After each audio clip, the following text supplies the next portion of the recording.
Good morning, everyone. I'm Ingrid and I'm a member of Rich Hill Methodist Church. Welcome to today's thought for today, which is about Christian humility. When I was thinking about this, a song came to my mind that my dad, who was a bit of a comedian, used to sing. You'll be pleased to know I'm not going to sing it, but it went a bit like this. Oh Lord, it's hard to be humble when you're perfect in every way. I can't wait to look in the mirror because I get better looking each day. To know me is to love me. I must be a heck of a man. Oh Lord, it's hard to be humble, but I'm doing the best that I can. We may smile at those words, definitely not an example of humility. But how true is that song of you and of me? Do we always think that we are right, that we are perfect? Do we always know best? Are people lucky to have us as a friend? My children laugh when they take a photograph of me because I always ask to see it, and if I don't like it, I get them to delete it and take another one. I obviously think I look better than I do. We all put photographs on social media of our perfect selves, our perfect children, our perfect holidays, and then our egos are bolstered by the number of likes we get on Facebook or the number of followers we get on Instagram. It's all about me. The dictionary definition of humility is the quality of having a modest or low view of one's importance. It is the opposite of pride. But it is hard to be humble. We need to look to Jesus, our perfect teacher, who even humbled himself so much that he washed his disciples' feet. The Bible gives us a lesson in humility. In Philippians 2, verses 3 to 5, where it says this, and I'm reading from the Message. Don't push your way to the front. Don't sweet talk your way to the top. Put yourself aside and help others get ahead. Don't be obsessed with getting your own advantage.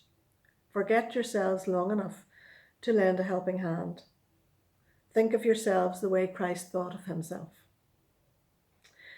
So in order for us to become more humble, we need to follow the example of Jesus and live a selfless, obedient life where it is not about me, but about Jesus and about others. Romans 12 verse 3 tells us, do not think of yourselves more highly than you ought, but rather think of yourself with sober judgment, in accordance with the faith that God has given to each of you. And then also in chapter 12 verse 16, we are told to live in harmony with each other. Don't be too proud to enjoy the company of ordinary people, and don't think that you know it all. So if we look to Jesus, we see that nothing was beneath his dignity.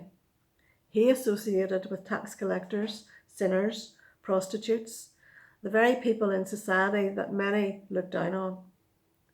Are we guilty of seeing ourselves as better than others? Are there people that we wouldn't associate with? Those from different backgrounds and cultures? Those who speak in a different way? Those who have a different colour of skin? Those who are homeless? Those who do what we regard as menial jobs? Mother Teresa is someone who demonstrated true humility, and she said this, humility is the mother of all virtues, purity, charity, and obedience.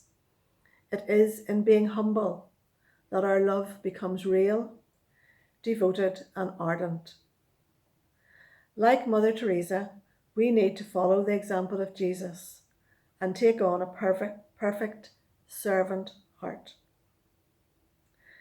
I started with a song, so I'm going to finish with some words from one of my favourite worship songs.